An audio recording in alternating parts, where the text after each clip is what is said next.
Corona టైంలోను aprons వేసుకొని మాస్కులు వేసుకొని తిరిగారటగా, మీరు ఎందుకు అలా తిరగాల్సి వచ్చింది? ప్రభుత్వం అంటే కాదు, ఎమ్మెల్యేగా నేను ఒక జవాబుదారీతనంగా కర్షకాల భాగస్వాములు అవుతామని నేను ప్రమాణ స్వీకారం చేసేటప్పుడు ప్రమాణం చేసి వచ్చాను.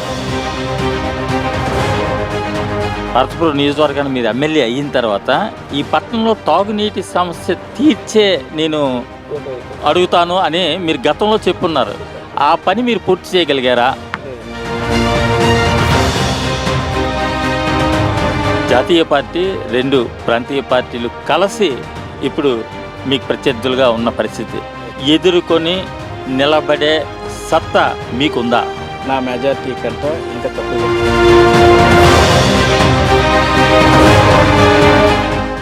మైత్రి మీడియా నిర్వహించే ప్రత్యేక కార్యక్రమం లీడర్తో ఒకరోజు కార్యక్రమంలో భాగంగా మనం ఈరోజు పార్వతీపురం మన్యం జిల్లా పార్వతీపురం అసెంబ్లీ నియోజకవర్గంలో ఉన్నాం.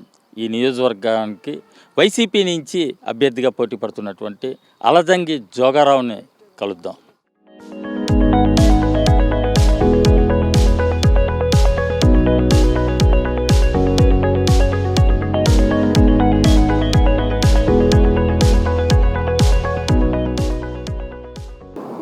ఏం సార్, ఎలా ఉన్నాయి రాజకీయాలు?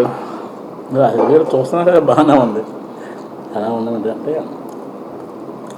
మళ్ళీ ప్రజలందరూ జగనానికి ఫేవర్గా ఉన్నారు. గ్రామాల్లో ఉండే ప్రతి ఒక్కరికి రైతన్నా కానీ డోక్రాకి కానీ వీళ్ళందరూ కూడా ఫేవర్గా ఉన్నారు. నాకు తెలిసి జగనానికి పెద్ద ఎత్తుగా మద్దతు ఉంది. పేద వర్గాలు, నిమ్న జాతులు అన్నీ కూడా ఉన్నాయి. గ్రామీణ ప్రాంతం అంతా జగనానికి తోడుగా ఉన్నారు. ఎందుకంటే అర్బన్స్లో మీ పార్టీకి అంత ఫేవర్ లేదు అన్నది వినిపిస్తున్న మాట, దీనికి ఇప్పుడు పావుగంట పోయిన తర్వాత నాకు రండి. అర్బన్లో జగనానికి ఏ విధంగా ఎటువంటి అభిప్రాయం ఉంది, అర్బన్లో ఉండి ప్రజలు జగనానికి ఏం మేలు చేశాడు అనేది ప్రజలు చెప్తారు.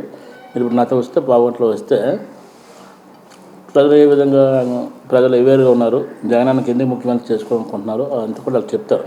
అంటే సహజంగా అధికారంలో ఉన్నటువంటి పార్టీకి కొంత వ్యతిరేకత అనేది ఉంటుంది. ఆ వ్యతిరేకత అనేది పట్టణ ప్రాంతాల్లో చాలా ఎక్కువగా ఉన్నది అని వినిపిస్తున్నటువంటి పరిస్థితి, మీరు దాన్ని ఏకీభవిస్తారా? జగనన్నకి వ్యతిరేకత ఉందన్నది కరెక్ట్ కాదు. ఈ పార్టీ అనేది పేద వర్గాలకు మంచి చేసింది. గ్రామీణ ప్రాంతంలో కానీ పట్టణ ప్రాంతంలో ఉండే అందరూ డబ్బులు ఉండరు కదా, అందరూ వ్యాపారస్తులు ఉంటారు కదా, వీళ్ళందరూ 10% మా సెక్షన్ ఆఫ్ పీపుల్ మాకున్నారు, మా వాటర్స్ మాకున్నారు. పట్టణ ప్రాంతంలో కూడా మాదంతా సెమీ అర్బన్, పూర్తి అర్బన్ కాదు, సెమీ అర్బన్లో కొంత అంటే ఉద్యోగులు వ్యాపారస్తుల నుంచి ఇక్కడ ఈ ప్రాంతంలో ఉండే ఉద్యోగులు సార్ 100% SC STలు ఎక్కువ శాతం ఉన్నారు. కొంతమంది పక్క నియోజకవర్గం నుండి వచ్చి స్టేబుల్ అయ్యి ఉన్నారు. కానీ ఇక్కడంతా ఉద్యోగస్తులందరూ కూడా SC STలు అందరూ కూడా జగనన్న పట్ల ప్రేమగా ఉన్నారు. ఉద్యోగస్తులందరూ కూడా నేను చూసినారు, ఏ ఉద్యోగులైనా నా ఓటు మీకేనా అంటున్నారు. వ్యాపారుల పరిస్థితి, వ్యాపార వర్గాలు అంతర్గతంగా ఉంటుంది, వాళ్ళు ఓటేసే విధానం అనేది ఇంకా తెలియదు.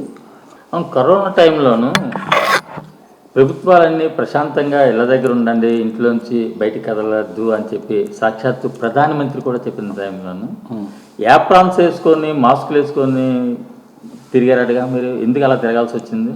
ప్రభుత్వం అంటే కాదు, ఎమ్మెల్యేగా నేను ఒక జవాబుదారీతనంగా కర్షకాల భాగస్వాములు అవుతామని నేను ప్రమాణ స్వీకారం చేసేటప్పుడు ప్రమాణం చేసి వచ్చాను. కాబట్టి వాళ్ళకి మంచి అడ్లు నేను భాగస్వాములు అవ్వాల్సిన పరిస్థితి నాకు ఉంది. కాబట్టి నేను ఆ కార్యక్రమం చేశాను. అంటే అది రిస్కీ టైము, వ్యాప్తి చాలా స్పీడ్గా జరుగుతున్న టైము, ప్రికాషన్స్ తీసుకోవాల్సిన అవసరం ఉందిగా. లైఫ్ అనేది చాలా చిన్నది సార్, లైఫ్ అనేది చాలా చిన్నది. ఈ లైఫ్లో మనమనే కూడా గుర్తుండాలనే ఆలోచనతోనే దీంట్లో నేను నష్టపోయినా 10 మందికి ఉపయోగపడద్దని అంటే నేను నష్టపోయినా పర్లేదని ఆలోచన కలిగిన వ్యక్తిగా ప్రజల కోసం ప్రజలు నాకు ఒక ఉన్నత స్థానం ఇచ్చారు. 175 బదులు నన్ను ఒక ఎన్నుకున్నారు. కాబట్టి నా గ్రాటిట్యూడ్ కూడా చూపించుకోవాల్సిన బాధ్యత నాకు ఉంది. కష్టకాలంలో అండగా ఉన్నాను, నన్ను ఆదరిస్తారని మీరు చెప్తున్నారు కదా, ఇప్పుడు చూద్దాం ఖచ్చితంగా ఏ విధంగా పార్వతీపురం నియోజకవర్గంలో వైఎస్ఆర్ పార్టీ జెండా ఎగరవేయడం ఖాయం. మళ్ళీ ఈ పార్వతీపురం నియోజకవర్గంలో అత్యధిక మెజార్టీ 24,000 గతంలో వచ్చింది. అంతకంటే 1 కోటి ఎక్కువ వస్తుంది తప్ప తక్కువ లేకుండా జగన్ మనకు తెచ్చుకుంటామని ప్రజలు చెప్తున్నారు. కాబట్టి మీరందరూ కూడా తప్పకుండా అంటే హాస్టల్లో ఎంతకాలం చదివారు మీరు? 6th నుండి ఇంజనీరింగ్ అయిన ఎంటెక్ అయినంత వరకు హాస్టలే 6th. అంటే హాస్టల్లో పైన విద్యార్థులు ఫేస్ చేసే ప్రాబ్లమ్స్ పట్ల పూర్తిగా అవగాహన ఉంది. ఖచ్చితంగా హాస్టల్లో కాదు, హాస్టల్ స్టూడెంట్కి ఉండే ఇబ్బంది, ఎవరైతే మధ్యలో డ్రాప్ అవుతున్నారో, ఎందుకు డ్రాప్ అవుతున్నారో కూడా గ్రహించిన వ్యక్తి నేను. ఓకే, ప్రచారంలో కలుద్దామండి. Okay, thank you.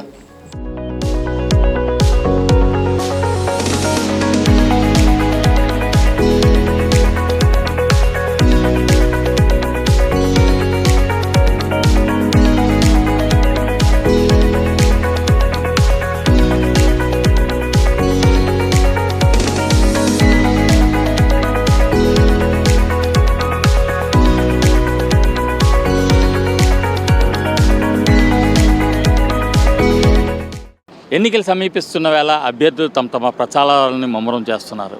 Parvathipuram assembly YSRCP నుంచి పోటీపడుతున్నటువంటి ఆలజంగి జోగారావు గారు తన ప్రచారాన్ని ముమ్మరం చేశారు. ఇప్పుడు ఆయన ప్రచారం ఎలా సాగుతుంది ఏంటనేది ఆయన అడిగే తెలుసుకుందాం. జోగారావు గారు ఎన్నికల ప్రచారం సాగిస్తున్నారు. ఏ విధంగా సాగుతుందండి మీ ప్రచారం?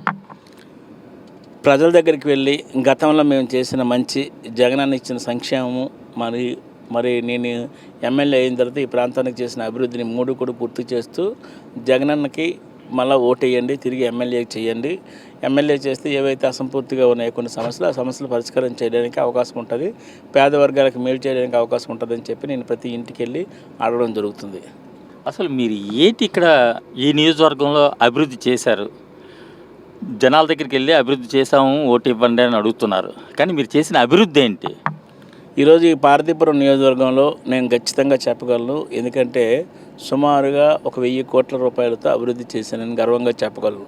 ఎందుకంటే ఇప్పుడు వెళ్తున్న మనం రోడ్డు కానీ, అలాగే వెంకంపేట నుండి కోరాపట్టు రోడ్డు కానీ, అలాగే ఇక్కడ నుండి వెంకపేట జంక్షన్ నుండి బందలపు వరకు ఒక రోడ్డు కానీ, అలాగే గడ్లోపు బ్రిడ్జ్ కానీ, సీతానగరంలో దశాబ్దాలుగా నోచుకోలేని రోడ్లు కానీ, అలాగే గొర్రెల సీతారాంపురం కానీ, కోట సీతారాంపురం కానీ, అలాగే పనుకోవలస జంక్షన్ నుండి కాశీపేట జంక్షన్ నుండి కోట సీతారాంపురం కానీ, అలాగే లక్ష్మీపురం రోడ్డు కానీ, అలాగే తాన సీతారాంపురం రోడ్డు కానీ, అలాగే నిరగల రోడ్డు కానీ, ఇవన్నీ కూడా దశాబ్దాలుగా నోచుకోలేని రోడ్లని ఖచ్చితంగా నేను వేసానని చెప్పగలను. అలాగే బల్జిపేట మండలంకి వచ్చేసరికి సుమారుగా ఒక 20 రోడ్లు చిన్న చిన్న గ్రామాలని చెప్పి నిర్లక్ష్యం కాబట్టి ఆ గ్రామాలకి రోడ్లు లేకపోతే ఆ గ్రామాలకు నేను రోడ్లు వేయడం జరిగింది. కాబట్టి నేను ఖచ్చితంగా గర్వంగా చెప్పగలను.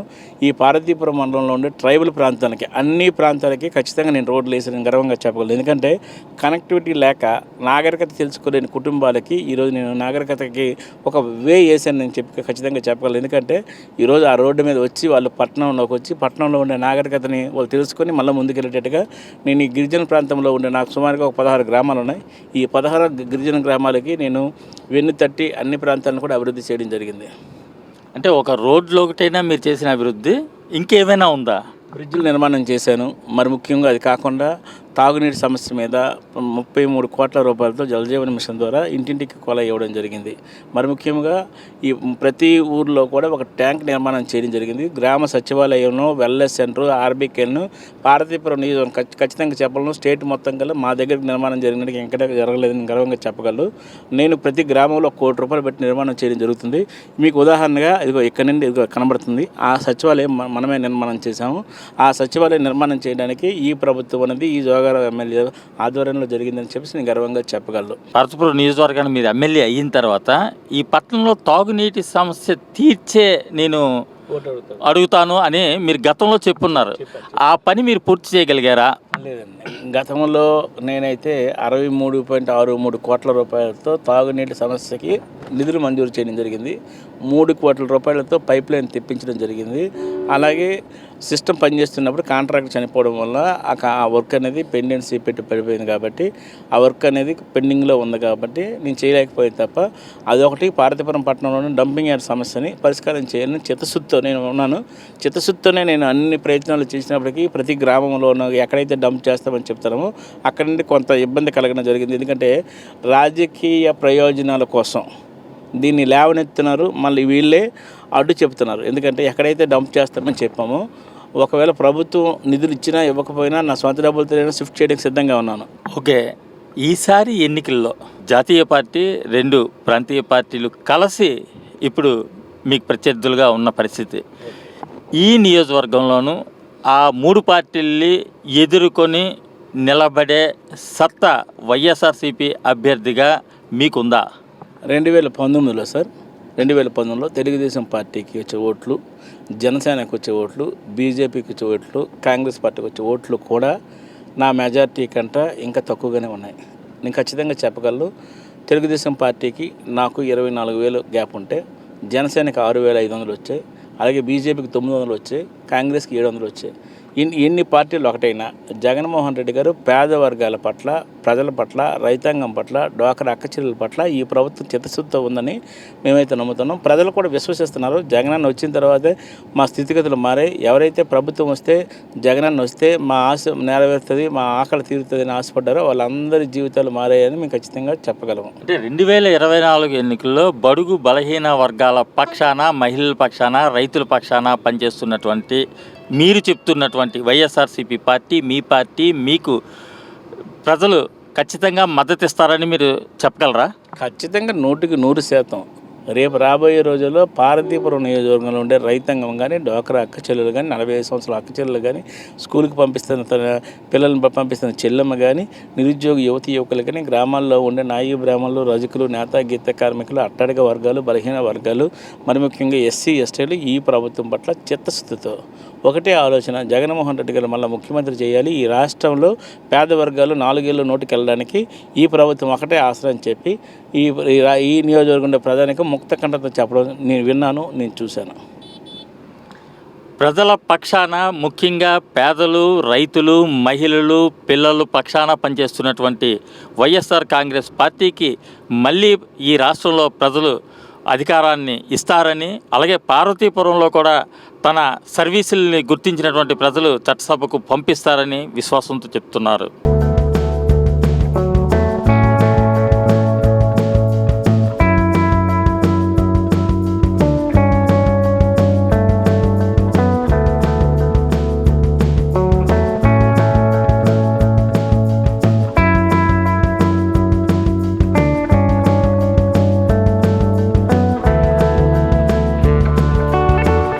దశాబ్దాల కాలం నాటి ప్రజల చిరకాల కోరిక అందని ద్రాక్షగా మిగిలిపోయినటువంటి అనేక రోడ్లు మేము నిర్మించామని చెప్తున్నారు. ఆ రోడ్లలో ఇది సువర్ణముఖి నది మీద నిర్మించినటువంటి బ్రిడ్జిని ఆనుకొని అటు ఇటు దాదాపు 18 కిలోమీటర్ల మేర రోడ్ని ఏర్పాటు చేసినటువంటి నిర్మించినటువంటి పరిస్థితి ఉంది. చెప్పండి, ఈ రోడ్డు ప్రజల తాలూకా కళ అంటారా మీరు? ఖచ్చితంగా సార్. ఇది 3 మండలాలకి లేదా సుమారుగా 5-6 మండలాలకి కనెక్టివిటీ ఉన్న బ్రిడ్జ్ ఇది. ఈ బ్రిడ్జ్ ఇటు పక్క నుండి బల్జిపేట, అటు పక్క నుండి వంగర, అటుపక్క గరుగుబెల్లి, పార్వతీపురంకి వెళ్ళే ప్రధాన రహదారి ఇది. యాక్చువల్గా కనెక్టివిటీ లేక లేదా వర్షాకాలంలో చాలా ఇబ్బంది పడి ఈ ప్రాంతానికి వెళ్ళేవాళ్ళు. ఇప్పుడు నేను ఎమ్మెల్యే అయిన తర్వాత ఈ మండలవాసిగా ఈ ప్రజల ఆలోచన తగినట్టుగా ప్రజల ఆకాంక్ష ఏంటో నాకు తెలుసు కాబట్టి ఈ ప్రాంతానికి బ్రిడ్జ్ నిర్మాణం చేయడం జరిగింది. ముఖ్యంగా ఈ ప్రాంత ప్రజల యొక్క ఆలోచన ఏంటంటే మంచి రహదారి ఉండాలన్న ఆలోచనతో ఇక్కడ నుండి బల్జిపేట వరకు లేదా ఇక్కడ నుండి తెల్లమండలం వరకు కూడా ఒకటే రోడ్, హైవే రోడ్ కూడా వేయడం జరుగుతుంది.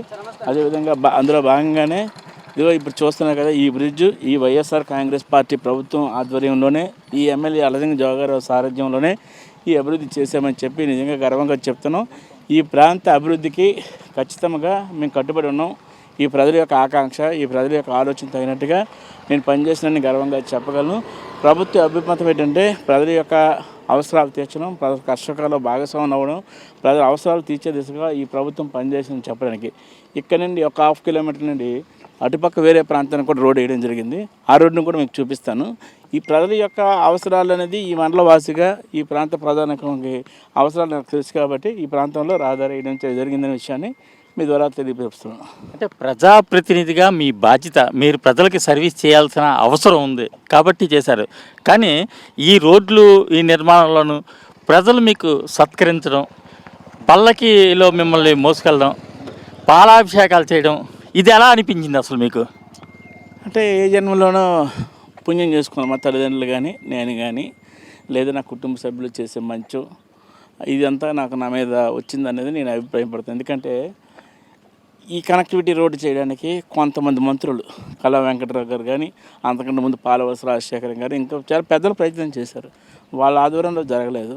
లేదా ముగ్గురు ఎమ్మెల్యేలు జయమణి గారు కానీ, చిరంజీవి మేశ్వర్ కానీ, అంతకంటే ముందు ఉన్న ఎమ్మెల్యేలు కానీ, కేమిడి గణపతిరావు గారు కానీ ప్రయత్నం చేశారు, కానీ అవ్వలేదు. ఇది నా ఆధ్వర్యంలో నాకు రాసిపెట్టింది. నాకు ఇది జరిగిన విషయాన్ని నేను ఖచ్చితంగా చెప్పగలను. ఈ ప్రాంత అభివృద్ధికి నేను ఖచ్చితంగా నిబద్ధతగా ఉన్నాను కాబట్టి 5 సంవత్సరాల పరిపాలనలో ఏం చేసామంటే ఇది ఒకటి చేసి జరిగిందని చెప్పడానికి నిజంగా గర్వంగా చెప్తున్నాను. దాదాపుగా చాలామంది ఎమ్మెల్యేలు ఈ ప్రాంతం నుంచి ఎన్నికయ్యారు, మంత్రులు కూడా ఉన్నారు. అయినప్పటికీ జరగినటువంటి ఈ సుమారు 80 రోడ్లు, అలాగే అతి ముఖ్యంగా ఈ 5 రోడ్లు అనేది దశాబ్దాల కాలంగా ప్రజల చిరకాల వాంఛగా మిగిలిపోయింది. దాన్ని నా హాయంలో పూర్తి చేయడం నా అదృష్టం, నా బాధ్యత అని నేను అనుకుంటున్నానని చెప్తున్నటువంటి పరిస్థితిలో జోగారావు గారు ఉన్నారు. ఈ అభివృద్ధిని చూపించే ప్రజల దగ్గరికి వెళ్తాను, ప్రజల్ని మళ్ళీ నాకు అవకాశం ఇవ్వమని అడుగుతాను అని చెప్తున్నారు.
ఆరోగ్యమే మహాభాగ్యం అంటూ ఉదయాన్నే గ్రౌండ్కి వచ్చి వాకింగ్ చేస్తున్నటువంటి వీళ్ళందరినీ చూస్తుంటే ఒక ఆరోగ్యకరమైనటువంటి పార్వతీపురం మనకు కనిపిస్తున్నటువంటి పరిస్థితి ఉంది.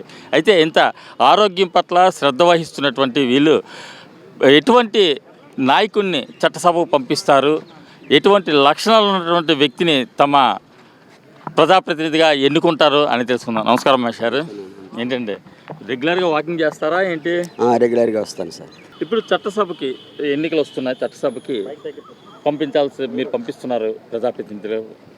ఆ ప్రజాప్రతినిధికి ఎటువంటి లక్షణాలు ఉండాలనుకుంటున్నారు, ఎటువంటి లక్షణాలు ఉన్నటువంటి వ్యక్తిని మీరు పంపించాలనుకుంటున్నారు? అసలు ఎవరైనా కానీ ఒక మంచి వ్యక్తిని పంపించాలనుకుంటాం, కానీ ఎలక్షన్లు ఎన్నికలు అనేసరికి ఒక వాతావరణం ఏర్పడిపోయింది. మాకు ఓటర్ని ఒక అలవాటు చేశారు. డబ్బులు ఇవ్వడం, డబ్బులు పంచితే వాళ్ళు మమ్మల్ని డబ్బులు ఇచ్చి మాకు ఓటేయండి అనే ఒక వాతావరణం క్రియేట్ చేయడం వల్ల ఏ పార్టీ వాళ్ళు వస్తారో మాకు ఎంత ఇస్తారనేది చూసే ఒక అవాంఛనీయమైన వాతావరణం ఇక్కడ ఉంది. ఇక్కడే కాదు, ఎక్కడే ఉంది. కాకపోతే ఓటర్కి మాత్రం ఒక మంచి క్యాండిడేట్ కావాలని ఉంటుంది లోపల. కొద్దిైనా ఒక మంచి క్యాండిడేట్ రావడానికి అవకాశం ఉంటుందని నేను అనుకుంటాను. లోకల్ సమస్యలు మన గ్రామంలో లేదంటే మన పట్టణంలో మన నియోజకవర్గంలో మేజర్ సమస్యలు ఏవైతే ఉన్నాయో ఆ సమస్యల మీద ఒక ఇద్దరు అభ్యర్థులు ముగ్గురు అభ్యర్థులతో ఒక క్లారిటీ ఉండాలి. నేను ఒక నిరుద్యోగం ఉందనుకోండి, ఒక పరిశ్రమ తీసుకొస్తానో లేకపోతే ఇంకేదైనా, లేకపోతే మన ఊర్లో ఉన్న మేజర్ పెద్ద ప్రాబ్లం ఏంటి, చాలా సంవత్సరాల నుంచి ఒక 10 ఏళ్ళ నుంచి ఆ ఇంజనీరింగ్ కాలేజ్ ఎక్కడి నుంచి వెళ్ళిపోయింది. సో మన వైపు నుంచి చాలా విద్యార్థులందరూ ఎక్కడో దూరంగా వెళ్ళి చదువుతున్నారు. కాబట్టి అట్లీస్ట్ ప్రైవేట్ ఇంజనీరింగ్ కాలేజ్ అయినా గవర్నమెంట్ ఇంజనీరింగ్ కాలేజ్ అయినా మన ఊరికి వస్తే కొంచెం అభివృద్ధి, ఆల్రెడీ డిస్ట్రిక్ట్ హెడ్ క్వార్టర్ అయింది, కొంచెం అభివృద్ధి జరిగే అవకాశం ఉంది. మనం పట్టణ ప్రాంత ఓటర్లు అయినా అది చూసైనా సరే వీరు చేస్తారని నమ్మకం కుదిరితే వాళ్ళకి ఓటేస్తారు, లేకపోతే మేసేజ్ చెప్పినట్టు నోటాకే వేస్తారు. ఎటువంటి అభ్యర్థి అంటే మెయిన్ ఏంటంటే లోకల్లోని మున్సిపాలిటీ కూడా ఉంటుంది కదండి, అభివృద్ధి ఉండాలి, ఒక కంపెనీస్ రావాలి, ఒక ఫ్యాక్టరీస్ కానీ, లేకపోతే ఒక పిల్లలకి మంచి గ్రౌండ్ ఉండాలి. పార్వతీపురం జిల్లా అయింది కానీ ఈ చిన్న గ్రౌండ్ తప్ప ఎక్కడే గ్రౌండ్ లేదు. ఏ విధంగా స్పోర్ట్స్ పరంగా డెవలప్ లేదు. పథకాలు అంటుంటే తప్ప ఈ పథకాలు ఎవరికి కావాలండి? ఒక బీటెక్ కాలేజ్ ఉందా పార్వతీపురంలో? బొబ్బుల్లో ఉంది, విజయనగరంలో ఉంది, వైజాగ్లో ఉంది. పార్వతీపురంలో ఏ డెవలప్ లేదు. మళ్ళీ వాటర్కి డబ్బులు ఇస్తున్నారు, వాడు డబ్బులు ఇవ్వద్దండి, అభివృద్ధి చేయండి. అంటే వాళ్ళు డబ్బులు ఇస్తున్నారు అంటున్నారు, మీరెందుకు వాటర్గా తీసుకుంటున్నారు? I mean public. మంచి మాట అండి. ఇప్పుడు వీళ్ళు 500 1000 ఇస్తున్నారు, ఇవ్వకపోయినా ఇచ్చేస్తున్నారు. కానీ ఒక్కొక్క 400 500 కోట్లు సంపాదించి గవర్నమెంట్ భూములు లాగేస్తున్నారు. జనాలు ఏంటి ఆలోచిస్తారు? వీడు ఎలాగా 5 సంవత్సరాలు దెబ్బ తిన్నాడు, వీళ్ళ దగ్గర దెబ్బాలి, అదే ఆలోచన ఉంటుంది కదండి. మీ పార్వతీపురం నియోజకవర్గంలోను చట్టసభకు పంపించే అభ్యర్థికి ఎటువంటి లక్షణాలు ఉండాలి, ఎటువంటి మనిషి అయి ఉండాలి అని మీరు అనుకుంటున్నారు? ప్లీజ్. నిస్వార్థంగా ప్రజలకు సేవ చేస్తే మంచిదేనండి. యాక్చువల్గా ఏంటంటే జనాలు డబ్బులు తీసుకొని జనాలకే ఏదో చేస్తున్నారని బిల్డప్ ఇస్తారు. అది ఎందువల్ల జరుగుతుందంటే మీరు ఎక్కువగా ఎలక్షన్స్కి క్యాన్వాసింగ్కి ఎక్కువ ఖర్చు పెడతారు, దానికి 2 రెట్లు రావాలని అనుకుంటారు. అలా కాకుండా వాయిస్ ఆఫ్ మౌత్ ద్వారా తక్కువ దాంతో ప్యాంప్లెట్లు వేసుకొని వాయిస్ ఆఫ్ మౌత్ ద్వారా మీరు క్యాన్వాసింగ్ చేసుకుంటే ఎక్కువ డబ్బు జనాల నుంచి ఆశించరు. దానివల్ల మాకే ట్యాక్సుల రూపంలో మా దగ్గర కలెక్ట్ చేసుకొని తిరిగి మాకే ఈ పథకాలు ఆ పథకాలు అని ఇస్తున్నారు. అలా మోసం చేయకుండా ఉంటే బాగుంటుందని నా అభిప్రాయం.